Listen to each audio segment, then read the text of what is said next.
تو کہا کہ مجھے میری ملکہ نے کہا تھا کہ عمر کی زوجہ سے اہلیہ سے ملاقات کر کے آنا. تو حضرت عمر کی اہلیہ نے نا ایک جوڑا کپڑوں کا دے دیا ملکہ کے لیے اور ایک خوشبو کی شیشی دے دی. اب جب وہ تحفے وہاں گئے تو اس ملکہ نے نا کچھ سونے کا سامان بھیجا, کچھ زیورات بھیجے, کچھ تحائف بھیجے. جب حضرت عمر کے گھر آئے نا, وہ خادم لے کے آیا, اس نے کہا جی آپ کی اہلیہ نے تحفے بھیجے تھے. تو جواب میں شاہ ایران کی بیوی نے, یہاں جس ملک کا وہ سفیر تھا, انہوں نے بھی یہ بھیجے. تو حضرت عمر فاروق نا وہ تحفے لے کے گھر گئے تو جا کے کہنے لگے اپنی اہلیہ سے, یہ تو کب سے تحفے تحائف بھیجنے لگ گئی ہے, یہ کب سے نظام شروع ہو گیا؟ تو کہ حضور تحفہ دینا لینا تو ٹھیک ہے, سنت ہے, محبت بڑھتی ہے, تو یہ کوئی قباحت نہیں, اور میں نے اپنی ذاتی استعمال کے لیے جو چیزیں رکھی تھی وہ میں نے دی ہیں. تو حضرت عمر فاروق رضی اللہ تعالیٰ عنہ فرمانے لگے ہم نے کسی ملک کے ساتھ اور اس کے بادشاہ کے ساتھ ذاتی تعلق نہیں بنانا, تعلق جو بھی بنے گا رسول اللہ کے دین کی برکت سے بنے گا. ذاتی رشتے نہیں ہم نے قائم کرنے, ذاتی. آپ کے ملک کی جو ایئر لائن جس کا ہر سال خسارے کا ڈھنڈورا پیٹا جاتا ہے نا, وہ ہمارے بادشاہ صاحب اور صدر صاحب اگر غیر ملکیوں کو گھوڑا کبھی بھیجنا ہو نا, گھوڑا, تو پورا ایک جہاز گھوڑا لے کے تحفے میں جاتا ہے, پورا جہاز. غریب قوم کا یہ سرمایہ, اور قوم بڑی بادشاہ ہے, لائنوں میں لگ کے ووٹ دیتی ہے. دو کام ہمیشہ لائن میں لگ کے کرنے ہیں, ایک بل لائن میں لگ کے جمع کرانا ہے اور ایک ووٹ لائن میں لگ کے, تاکہ پھر پورے 5 سال لائن میں ہی لگے رہیں. مرضی سے آپ ووٹ دینا, پر جو بات درست ہے اس کو سنو. حضرت عمر فاروق رضی اللہ تعالیٰ عنہ نے اپنی اہلیہ سے پوچھا کتنے کا تھا وہ تیرا جوڑا اور خوشبو کی شیشی؟ انہوں نے کہا 3 دینار کی. فرمایا یہ 3 دینار تیرے, اور باقی جو تحفے آئے ہیں وہ تو خود کہہ, چونکہ اس نے تیرے نام بھیجے ہیں, تو کہہ کہ میں مال غنیمت میں دیتی ہوں, تو کہہ میں مسلمانوں کو کہہ. تو زوجہ ہنس پڑی, کہنے لگی میں نام بھی کہوں تو مجھے کہنا تو پڑے گا ہی, کہنا تو میں نے ہے ہی, کیونکہ سامنے عمر فاروق ہیں, لہذا فرمایا کہہ دیتی ہوں میں نے دیا خزانے کو. حضرت عمر نے جمع کرا لیا. میں یہ کیا بات ہے, میرے گھر والے جو مرضی کریں, ان کا معیار زندگی جس طرح کا مرضی ہو. اور حضرت عمر ایک جملہ کہا کرتے تھے, اللہ کرے کہ یہ باتیں اس دور حاضر میں ہماری سمجھ میں آئیں. حضرت عمر فاروق رضی اللہ تعالیٰ عنہ اپنے بچوں کو فرمایا کرتے تھے کہ بہت آدمی کو بھوک لگی ہو نا, اور پھر اس کی پسند کا کھانا پکا ہو, تو اتنے شوق سے وہ اس کھانے کو دیکھتا ہے نا, فرمایا اس طرح پوری قوم اپنے بادشاہوں کے خاندان کو دیکھتی ہے, اس تیزی کے ساتھ دیکھتے ہیں کہ ان کے گھر میں کیا ہو رہا ہے, ان کا معیار زندگی کیا ہے, ان کا سٹیٹس کیا ہے. سیدنا فاروق اعظم رضی اللہ تعالیٰ عنہ نے اپنے گھر کے اندر اپنے بچوں, آپ کے بچے دونوں کاروبار کے لیے مصر گئے, تو وہاں کے گورنر صاحب نے لوگوں سے, ایک بہت بڑا قافلہ گیا مدینے سے مصر تجارت کے لیے, جانتے ہیں نا آج بھی قافلے کئی ملکوں میں, تو یہ گئے تجارت کے لیے. تو حضرت عبداللہ ابن عمر, حضرت عبید اللہ ابن عمر, حضرت عمر کے دونوں بیٹے گئے. جناب عمر فاروق کے بچے جب وہاں پہنچے تو مصر کے گورنر نے نا لوگوں کو تعارف کرایا کہ یہ عمر فاروق کے بیٹے ہیں, یہ حضرت یہ چودھری کے بیٹے کو کون بتاتا ہے کہ تو چودھری کا بیٹا ہے؟ باہر والے بتاتے ہیں, گھر والے جی. اور سیٹھ صاحب کے بیٹے کو کون بتاتا ہے کہ تو سیٹھ صاحب کا بیٹا ہے؟ اور مالک کو کون بتاتا ہے کہ تو مالک کا بیٹا ہے اور یہ کرایہ دار ہے؟ یہ کون بتاتا ہے؟ یہ سوچ ہم دیتے ہیں بچوں کو. چودھری اور کمی کی سوچ, امیر اور غریب کی سوچ, مالک اور کرایہ دار کی سوچ, گھر کے مالک کی اور کام کرنے والے کی سوچ, یہ ہم دیتے ہیں. یاد رکھنا, یہ ہم دیتے ہیں, یہ ہمارا مزاج ہے, یہ باہر سے نہیں آتی. تو کوئی شہزادہ ہے, تو سیٹھ ہے, تو نواب ہے, یہ سوچ باہر سے نہیں آتی. یہ اماں سوچ دیتی ہے, اماں, یہ ابا سوچ دیتا ہے. اور پھر جب تباہی اترتی ہے تو اس کے ذمہ دار بھی باہر والے نہیں ہوتے, گھر والے ہوتے ہیں, گھر والے. ہمارے بچوں کی طبیعتوں پر زیادہ نقش باہر والوں کا نہیں ہوتا, گھر والوں کا ہوتا ہے, یاد رکھیے گا. حضرت عمر فاروق رضی اللہ, بچے ہیں, شہزادے ہیں, وہ کاروبار کرنے گئے, اور وہاں لوگوں نے بتایا گورنر صاحب نے کہ یہ فاروق اعظم کے بچے امیر المومنین کے. لوگوں نے ان سے زیادہ مال خریدا, تجارت میں زیادہ نفع ہوا. ظاہر ہے کہ وہ آپ کے جو اللہ خیر کرے حکمران ہیں, ان کے کاروبار کتنے ملکوں میں ہیں, کس بنیاد پر ہیں؟ صرف اس بنیاد پر کہ وہ حکمران رہے, ان کے لیے آسان تھا بڑے لوگوں سے تعلقات بنانا. حضرت عمر فاروق رضی اللہ تعالیٰ عنہ کے بچے ڈھیروں مال کما کے جب واپس آئے نا, تو حضرت عمر سے آ کے بچوں نے بطور محبت کا, ابا جی اللہ نے بڑا ہی فضل کیا ہے, بڑا مال کمایا الحمدللہ, یہ دیکھیں کتنا نوازا ہے. تو حضرت عمر کہنے لگے سارے قافلے نے اتنا ہی کمایا ہے, سارے قافلے نے اتنا ہی کمایا ہے؟ حضور نہیں, سارے قافلے نے اتنا نہیں کمایا, سب کو اتنا نہیں ملا. وہ تو وہاں گورنر صاحب نے لوگوں کو تعارف کرایا تھا کہ یہ عمر کے بچے ہیں, تو لوگوں نے پھر ہم سے بڑا ہی خریدا. تو حضرت عمر فرمانے لگے ٹھیک ہو گیا, میں بات سمجھ گیا, اس طرح کرو جو تمہاری اصل زر تھی نا, جو راز تھی, وہ رکھ لو, اور باقی سارا مال مال خزانہ میں جمع کرا دو. اس لیے کہ یہ تم نے تجارت نہیں کی, یہ تم نے اپنے باپ کا نام بیچا ہے, یہ تم نے امیر المومنین کے بیٹے ہونے کا فائدہ اٹھایا ہے. فرمایا یہ تمہارا نہیں حق، یہ مسلمانوں کا ہے، اس لیے کہ یہ مال تم نے محنت سے نہیں کمایا، یہ باپ کی کرسی کا فائدہ اٹھایا ہے۔ اور فرمایا اگر تم نے مال جمع نہ کرایا تو میں مال بھی لے لوں گا زبردستی اور کوڑے بھی ماروں گا، ڈبل سزا دوں گا، مرضی سے جمع کراؤ گے تو کوڑوں سے بچ جاؤ گے۔ بڑے بیٹے نے تو جمع کرا دیا تو چھوٹا تھوڑا پریشان ہوا، تو حضرت عبداللہ ابن عمر چھوٹے کا ماتھا چوم کے کہنے لگے بیٹے چپ کر کے جمع کرا، یہاں بھی فخر کر کے ہم عمر کے بیٹے ہیں اور قیامت میں بھی فخر کریں گے کہ ہم فاروق اعظم کے بیٹے ہیں، یہاں بھی ناز کریں گے اور وہاں بھی ناز کریں گے کہ عمر کے بچے ہیں۔ ہمارے باپ نے خود بھی حلال ہی کھایا ہے اور جب ہماری کمانے کی باری آئی ہے تو ہمیں حکم بھی حلال کھانے کا دیا۔ بھائی ہمارا مزاج نہیں، بچہ جب لے کے آتا ہے 2 لاکھ روپیہ تو کبھی پوچھے کہاں سے آیا ہے، جب وہ پہلے دن غلط دوستوں کے پاس جا کے بیٹھتا ہے تو کبھی نکالنا ہے گھر سے اسے۔ یہ بہت سارے خمیازے ہمیں اس لیے بھگتنے پڑتے ہیں کہ ہم ابتدا میں سوراخ بند نہیں کرتے، جب اس میں شگاف پڑ جاتا ہے، سیلاب آتا ہے تو ہمیں ہوش آتی ہے۔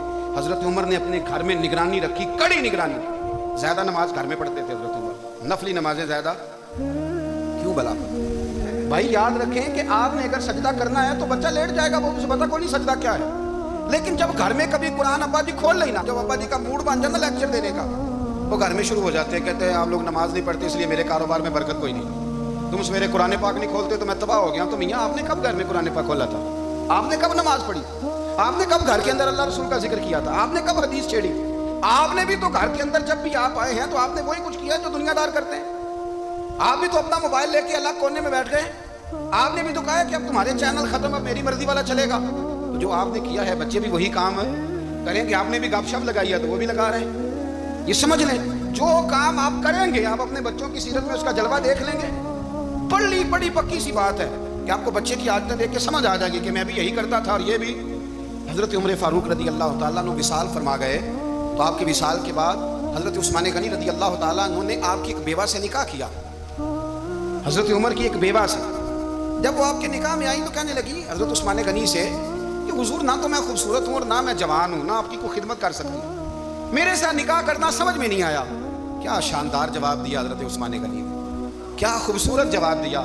فرمانے لگے میں نے اس لیے نکاح نہیں کیا کہ مجھے تمہارے حسن سے دلچسپی تھی یا تمہاری خدمت کی ضرورت تھی، میں نے تو اس لیے نکاح کیا ہے کہ مجھے بتاؤ عمر فاروق گھر کے اندر اپنے رب کی عبادت کس طرح کرتے تھے، وہ قرآن پاک کس طرح پڑھتے تھے، وہ رویا کیسے کرتے تھے، استغفار کا طریقہ کیا، کس وقت کس انداز میں وہ اپنے رب کو یاد کرتے تھے۔ اس لیے کہ عمر کئی دفعہ گھر سے آتا تھا تو میں اس کے چہرے پر نور دیکھا کرتا تھا، میں روشنی دیکھتا تھا، ایک معیار دیکھتا تھا۔ نکاح اس لیے کیا ہے کہ مجھے عمر کی جو گھر کے اندر کی عبادت ہے اس سے آگاہ کرو، تاکہ عثمان غنی بھی چاہتے ہیں اس طرح کے عمل کرو جس طرح کے عمر فاروق کر کے گئے ہیں۔ بھائی جب تک ہم اپنے گھر میں وہ توجہ نہیں دیں گے، وہ مزاج دیکھیں نا، ہمارے گھروں میں جب نقشہ پاس ہوتا ہے تو ٹی وی لان بھی اس میں ہوتا ہے، ڈرائنگ روم بھی ہوتا ہے، نماز کی جگہ بھی ہوتی ہے نقشے میں۔ صحابہ جب گھر بناتے تھے تو ایک مسجد بیت کا نقشہ پاس کرتے تھے، ذہن میں رکھتے تھے کہ یہ کونا نماز کے لیے، وہاں جوتے لے کے کوئی نہیں جائے گا، وہاں نماز پڑھی جاتی تھی، عورتیں وہاں اعتکاف کرتی تھیں۔ ٹی وی لان تو آ گیا ہے اور گھر کے اندر ٹی وی رکھنے کے لیے تو ایک کمرہ الگ سے بنا دیا گیا ہے، اور اب جو نئے نقشے پاس ہو رہے ہیں اس کے اندر گھروں کے اندر جگہ بنائی گئی ہے جہاں کمپیوٹر رکھے جائیں، اور بچوں کے لیے وائرنگ ہوگی نیچے تاکہ انہیں کوئی مشکل درپیش نہ ہو۔ یہ ساری چیزیں ہم نے نہانے کے لیے گھروں کے اندر اتنے بڑے واش روم بنائے ہیں کہ لگتا یہ ہے کہ سوائے نہانے کے اور کام ہی نہیں کوئی گھر میں ہوگا، ہر چیز آ گئی۔ اور اللہ کرے کوئی تفسیر بھی ٹیبل پہ پڑی نظر آئے، کوئی حدیث کی کتاب بھی ٹیبل پہ پڑی نظر آئے۔ اللہ کرے کہ جس طرح ابا لطیفہ سن کے آتا ہے تو جب تک سنا نہ لے اسے ہضم نہیں ہوتا، اللہ کرے کہ وہ جمعے میں بیان سن کے جائے تو اس کا بھی دل کرے میں اپنے بچوں کو سناؤں، وہ نبی پاک کی کوئی حدیث کہیں سے سنے تو گھر جا کے سنائے۔ جب تک یہ معیار نہیں بنتا آپ کیسے توقع کرتے ہیں کہ گھر کے اندر اللہ کی رحمت نازل ہوں گی؟ آپ یہ کیسے توقع کرتے ہیں کہ گھر کے اندر وہ معیار اور وہ مزاج بنے گا؟ حضرت عمر فاروق نے ذاتی زندگی پر جو توجہ دی، گھر والوں کے معیار پر جو توجہ دی حضرت عمر فاروق رضی اللہ تعالیٰ عنہ نے، وہ بھی بڑی دیدنی ہے۔ حضرت ابو موسیٰ اشعری کو نا آپ نے وزیر خزانہ بنایا، وزیر خزانہ۔ حضرت ابو موسیٰ اشعری کہتے ہیں کہ حضرت عمر کو شیخ خزانے میں رہنے تو دیتے نہیں تھے۔ ایک دن میں صفائی کر رہا تھا اس کمرے کی جس میں خزانہ رہتا تھا۔ ہمارے تو ملک میں جو جاتا ہے وہ صفائی کر کے ہی جاتا ہے، اللہ خیر کرے۔ اور خیر معیار بدلتا ہے، جو پچھلی حکومت ہوتی ہے وہ قرضہ اٹھاتی ہے، وہ باہر سے جاتی ہے تو قرضہ لے کے آتی ہے، اور جو نہیں آتی ہے وہ کہتی ہے ہمیں پیکج مل گیا ہے، وہ قرضہ نہیں اٹھاتے۔ ان کو کیا ملتا ہے؟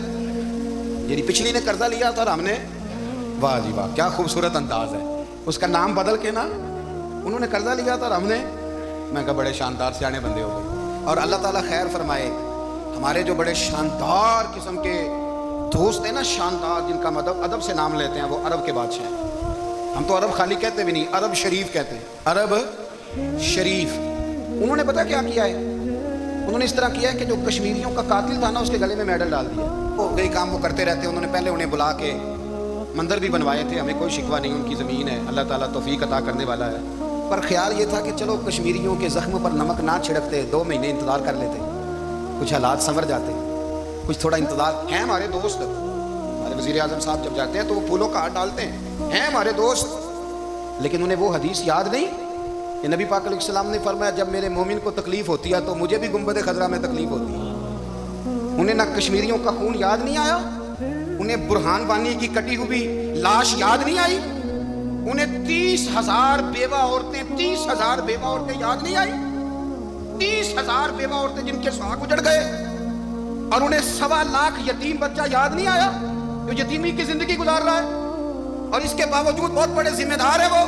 مجھے پڑھ لینے دو آج احمد فراز کا شعر. وہ ہمارے مکتب کوئی ایسا نہیں کہ وہ مولوی تھا, وہ غیر جانبدار تھا, پر مجھے آج پڑھ لینے دو اس کا شعر. یہ کلیجے کا درد ہے, پڑھ لینے دو. اس نے کہا تھا کہ پڑھتا ہوں تو کہتی ہے یہ خالق کی کتاب ہے, مثل یہودی یہ سعودی بھی عذاب, اس قوم کے بارے میں کیا لکھوں فراز, کعبے کی کمائی سے جو پیتے ہیں شراب, کعبے کی کمائی سے جو پیتے ہیں شراب, اس قوم کے بارے میں کیا لکھوں فراز. کہ کعبے کی کمائی سے جو پیتے ہیں شراب, میں خیال نہیں آیا تمہارا صرف دین یہ ہے کہ قبریں گرا دو, مزارات گرا دو, فقط یہ دین ہے؟ کوئی نبی پاک کے روزے کی طرف منہ کرے تو اسے مشرک کہو, یہ دین ہے؟ اس کا نام مذہب رکھا ہے تم نے. مذہب تو اس کا نام ہے کہ جو رسول اللہ کا نام لینے والا ہے وہ ہمارا یار ہے, اور جو نبی پاک کا نام لینے والا نہیں, ہمارا اس سے کوئی تعلق ہے, یہ دین ہے. حضرت عمر فاروق کی سیرت سنا رہا ہوں, حضرت عمر کی. حضرت ابو موسیٰ اشعری نے ایک عیسائی کو منشی رکھا تھا, اکاؤنٹ آفیسر حضرت ابو موسیٰ اشعری نے. تو حضرت عمر فاروق بول پڑے, کہنے لگے تمہیں مسلمان کوئی نہیں ملا تھا, کلمہ کو نہیں تمہیں نظر آیا, کشمیریوں کی لاشیں نظر نہیں آتی, ان کا خون بہ رہا ہے, تباہی اتر رہی ہے, اور تم قاتل کو گولڈ میڈل پہنا رہے ہو. اور یاد رکھنا, جب مسلمانوں کی بچیاں روندی جاتی ہوں نا تو پھر اسلام امن کا درس نہیں دیتا, پھر اسلام جہاد کی بات کرتا ہے, پھر اسلام جہاد کی بات کرتا ہے, جہاد کی. وہ قومیں غیرت مند نہیں ہوتی کہ جن کے گھروں میں آگ لگی ہو اور وہ غیروں کو ہار پہناتی پھرے. اللہ کا کچھ خوف کرو, زندگی مختصر ہے. دبئی میں کتنے رہے اور کتنے چلے گئے, خدا را کچھ. خدا تم سے اچھے تو وہ نیو یارک کے رائٹر ہے جو کم از کم اپنے کالموں میں کشمیر کی بات کرتے ہیں. تم سے اچھا برطانیہ کا وہ شخص ہے جو کم از کم BBC لندن پہ رپورٹ جاری کرتا ہے تو کہتا ہے کشمیر پہ ظلم ہو رہا ہے. تم سے تو وہ اچھے رہ گئے.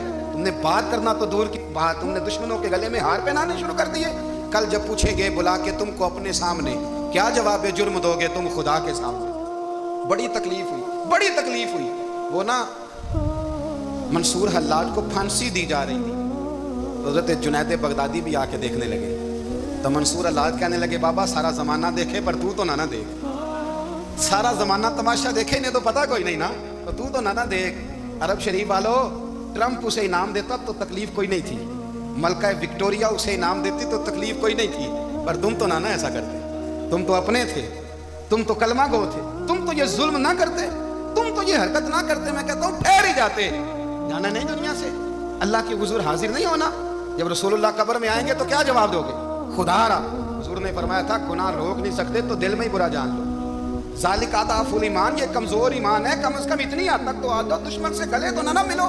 خدا را سمجھے, ہمارا پہلا تعارف یہ ہے کہ ہم رسول اللہ کے غلام ہیں. اقبال نے کہا تھا وطن کا بت نہ بنانا, وطن کو بت نہ بنانا. اقبال کہنے لگے ان تازہ خداؤں میں بڑا سب سے وطن ہے, جو پیرہن اس کا ہے وہ مذہب کا کفن ہے. اس لیے کہ بازو تیرا توحید کی قوت سے قوی ہے, اسلام تیرا دیس ہے, اسلام تیرا دیس ہے. کیونکہ تو مصطفی ہے, تو نبی پاک والا ہے, مصطفیٰ والا. اسلام تیرا دیس ہے, تو مصطفی ہے. امریکہ میں جو مسلمان رہتا ہے ہمارا بھائی ہے, اور پاکستان میں جو مرزائی رہتا ہے اس سے ہمارا کوئی تعلق نہیں ہے. حضرت عثمان غنی نے اپنے چچا کے بیٹے سے کہا تھا کہ تو کلمہ نہیں پڑھتا تو تیرا میرا رشتہ کوئی نہیں. بلال حبش سے آیا ہے پر میرے نبی کا غلام ہے تو سگے بھائیوں سے بھی آگے ہے. ہزاروں قومیں وجود میں آئیں دہر میں خوش کو تر کے رشتے سے, پر ہم نے بنیاد دوستی رکھی یاد خیر البشر کے رشتے سے. اپنی ملت پر قیاس اقوام مغرب سے نہ کر, خاص ہے ترکیب میں قوم رسول ہاشم. کچھ خیال کرے, پہلا تعارف دین ہے. اگر دین نہیں تو پھر کسی وطن کی کوئی ضرورت، اس لیے کہ پاکستان کا تصور اقبال نے پیش کیا نا، تو اقبال کہنے لگے ان تاغا خداؤں میں بڑا سب سے وطن ہے جس کو تم بت بنا کے پوجتے ہو۔ ہمارا وطن تو ہمیں جان سے زیادہ پیارا ہے، پر پہلے پاکستان نہیں، پہلے اسلام، پہلے اسلام تیرا دیش ہے، تو مصطفی ہے۔ تو آمدان بس سے مطلب حضرت عمر فاروق رضی اللہ تعالی عنہ، حضرت سیدنا ابو موسیٰ اشعری کہتے ہیں کہ میں نے نا صفائی کی، مال غنیمت کی میں نے صفائی کی، تو 1 دینار مجھے نا کہیں پڑا ہوا مل گیا، تو فرماتے ہمیں اجازت ہوتی تھی کہ 1 آدھ دینار ہم اپنی مرضی سے کہیں خرچ کر سکتے۔ اگر آپ ناراض نہ ہوں تو ہمارے ہاں جب چیئرمین صاحب، ناظم صاحب ٹھیکے دیتے ہیں تو ٹھیکیدار ان کا چھوٹا بھائی ہوتا ہے یا چچا کا بیٹا ہوتا ہے یا خالہ کا بیٹا ہوتا ہے، وہ خود ناظم ہوتے ہیں اور ان کا چھوٹا بھائی ٹھیکیدار ہوتا ہے، یعنی وہ نا سارا کچھ گھر کے اندر ہی رہتا ہے، گھر کے اندر ایک پیسہ دیتا ہے، دوسرا واپس اس کو واپس کر دیتا ہے، گھر کے اندر ہی۔ اب تو خیر ہمارے لوگ سمجھدار ہو گئے، ایک بندہ ایک سیاسی جماعت میں ہوتا ہے، دوسرا دوسری میں، اور تیسرا جس کی بھی حکومت آئی، حکومت تو ہماری رہے گی نا، ایک بندہ تو ہے نا اس جماعت۔ یہ اچھا لوگوں نے ایک طریقہ نکالا ہے۔ تو حضرت عمر کے بیٹے گزر رہا تھا، تو حضرت ابو موسیٰ اشعری کہتے ہیں میں نے صفائی کی تو 1 دینار نکلا، تو میں نے وہ 1 دینار نا حضرت عمر کے بیٹے کو دے دیا۔ میں نے کہا لو بیٹا اپنے چچا کی طرف سے تحفہ۔ تو گھر جا کے انہوں نے حضرت عمر کو بتایا کہ چچا نے پیسے دیے ہیں، چھوٹے بچے تھے۔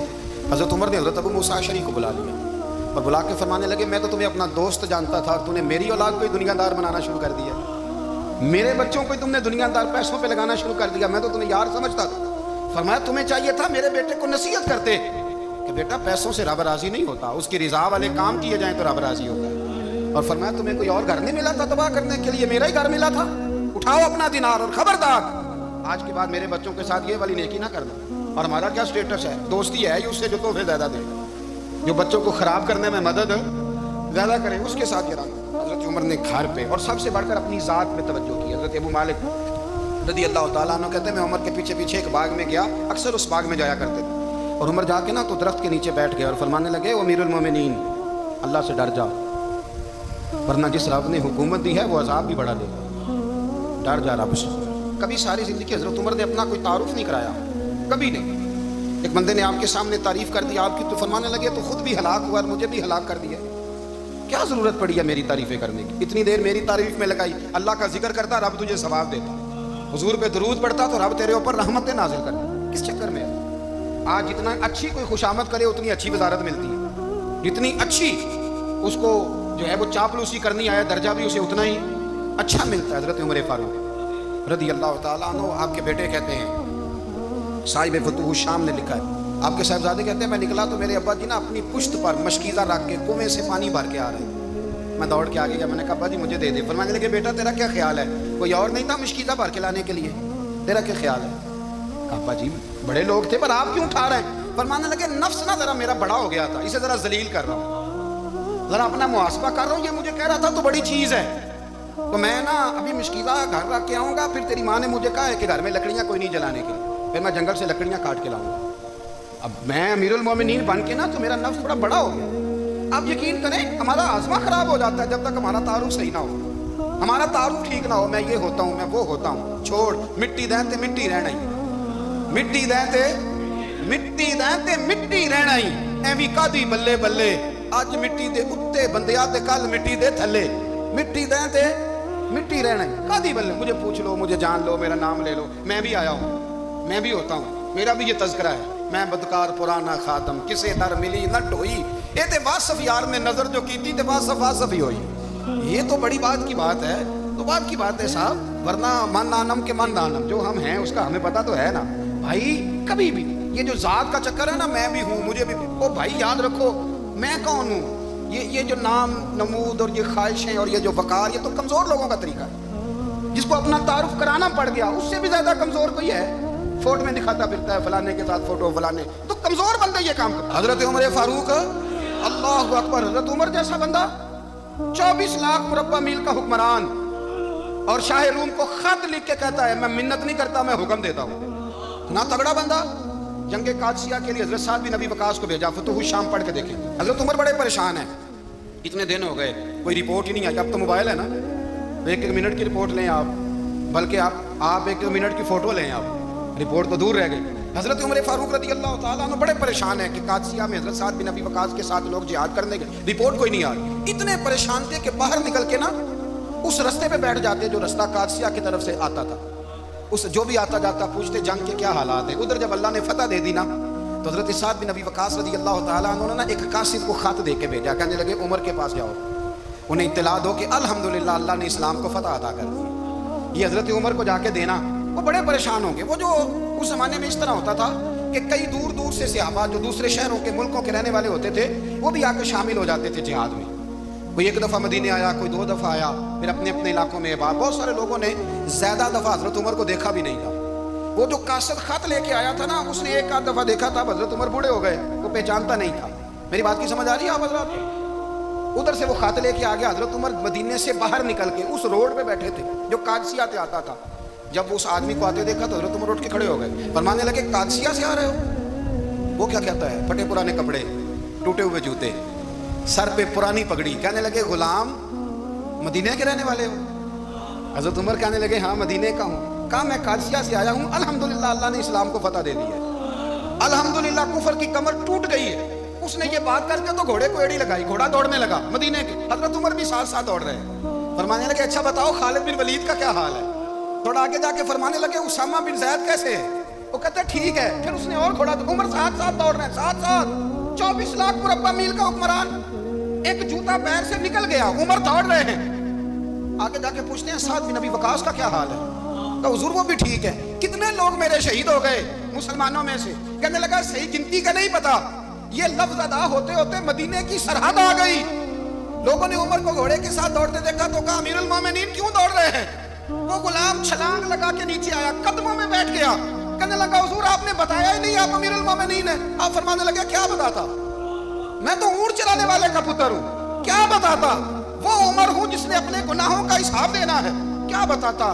جو سعد بن ابی وقاص کو جہاد پہ بھیج کے خود بزدلوں کی طرح گھر میں بیٹھا ہے، کیا بتاتا؟ کوئی حیثیت نہیں، کوئی طاقت۔ تو نے اچھا کیا، تو مجاہد تھا، مجھے ساتھ ساتھ دوڑایا، تو نے اچھا کیا۔ جتنے لوگ تھے چیخے مار کے رونے لگے۔ حضرت فاروق اعظم سے کہنے لگے عمر جب تک تیرے جلوے رہیں گے اللہ کامیابیاں ہی عطا فرمائے گا، جب تک تیرا رنگ رہے گا اللہ تعالیٰ نوازتا ہی رہے گا۔ کچھ نہیں، کبھی اپنا آپ ظاہر ہی نہیں کیا۔ بہت بڑے تھے، بہت بڑے تھے حضرت عمر، بڑے تھے، لیکن ساری زندگی اپنے محاذ۔ حضرت ابو رافع غلام تھے، قرآن پاک بڑا سونا پڑھتے تھے۔ حضرت عمر جب بھی انہیں ملتے کہتے ابو رافع تو عمر سے اچھا ہے، قرآن بڑا شاندار پڑھتا ہے۔ تو وہ کہتے حضور اگر میں قرآن صحیح پڑھتا ہوں تو آپ کو قرآن کی تشریح زیادہ صحیح آتی ہے، آپ بھی تو مجھ سے افضل ہیں۔ تو آپ فرماتے نہیں پھر بھی تو مجھ سے افضل ہے۔ کیوں؟ اس لیے کہ تو اپنے غلام اپنے آقا کی نوکری بھی ٹھیک کرتا ہے اور رب کی عبادت بھی ٹھیک کرتا ہے، اور مجھے خالی صرف عبادت کرنی ہوتی ہے وہ بھی ٹھیک نہیں کر پاتا۔ ساری زندگی اپنا محاسبہ، ساری زندگی اپنے گریبان میں دیکھا، ساری زندگی اپنے آپ کو پرکھا، اپنے آپ کو ٹٹولا۔ 62 سال عمر بیت گئی۔ حضرت حذیفہ بن یمان ایک صحابی تھے، میرے نبی کریم علیہ السلام نہ ان سے راز کی باتیں کرتے تھے۔ ہر بندے کا ہاضمہ ٹھیک نہیں ہوتا، سب سے راز کی بات نہیں کرنی چاہیے۔ حضرت حذیفہ بن یمان کہتے ہیں حضور راز کی باتیں بتاتے ہیں۔ مدینہ منورہ میں جو منافقین تھے ان کی لسٹ بھی نبی پاک نے حضرت حذیفہ بن یمان کو دی تھی۔ جب کوئی مشکوک آدمی مر جاتا نا تو صحابہ کہتے ہیں ہم دیکھتے اگر حضرت حذیفہ نے جنازہ پڑھا ہے تو ہم بھی جنازہ پڑھ لیتے۔ نبی پاک نے بھی کچھ جنازے نہیں پڑھے، ترمذی میں ہے، فرمایا عثمان سے جو بغض رکھے اس کا جنازہ نہیں پڑھیں گے۔ حضرت حذیفہ بن یمان اگر جنازہ پڑھتے تو لوگ پڑھتے، وہ نہ پڑھتے تو لوگ جنازہ نہ پڑھتے۔ حضرت حذیفہ بن یمان کہتے ہیں جناب عمر فاروق کی خلافت کے آخری ایام تھے، کچھ دنوں کے بعد وہ شہید ہو گئے۔ فرماتے ہیں آدھی رات کا وقت تھا، میں گھر میں سویا تھا بڑا بے فکر، اچانک میرے دروازے پہ دستک ہوئی، میں گھبرا کے اٹھا، اتنی رات کو کون آیا؟ کہتے ہیں قربان جاؤں، دروازے پہ گیا تو امیر المومنین فاروق اعظم دروازے پہ۔ میں نے کہا عمر کوئی حکم تھا تو مجھے بلا لیتے۔ کہنے لگے میں نا امیر بن کے نہیں آیا، تیرا ویر بن کے آیا ہوں۔ امیر المومنین کی حیثیت سے سرکاری کام سے بلاتا تو وہاں بلاتا، مجھے ایک ذاتی کام پڑ گیا۔ کہتے میں نے عمر کو گھر کے اندر بلا کے چارپائی پہ بٹھایا، میں نے کہا حضور میں غریب آدمی ہوں، میں کیا آپ کے کام آ سکتا ہوں؟ تو کہتے ہیں انہوں نے نا مجھے ساتھ بٹھا لیا، پھر میرا ہاتھ پکڑ لیا، کہنے لگے تو عمر کو جانتا ہے؟ عمر جھوٹ نہیں بولتا، تو جانتا ہے عمر وعدوں کا پکا ہے؟ کہا حضور جانتا ہوں۔ کہا میں اس وقت آیا ہوں جب دیکھ بھی کوئی نہیں رہا۔ حضرت حذیفہ بن یمان کہتے ہیں پریشان ہو گیا، حضور پہلیاں نہ بجھوائے، مہربانی کر بتائیں کدھر آئے ہیں؟ حضرت عمر فاروق فرمانے لگے 62 سال کا ہو گیا ہوں، 63 میں چل رہا ہے، داڑھی سفید ہو گئی ہے، پھل پک گیا، اٹھ فریدا ستیا، داڑھی آ گئی پور، اگا نیڑے آ گئی،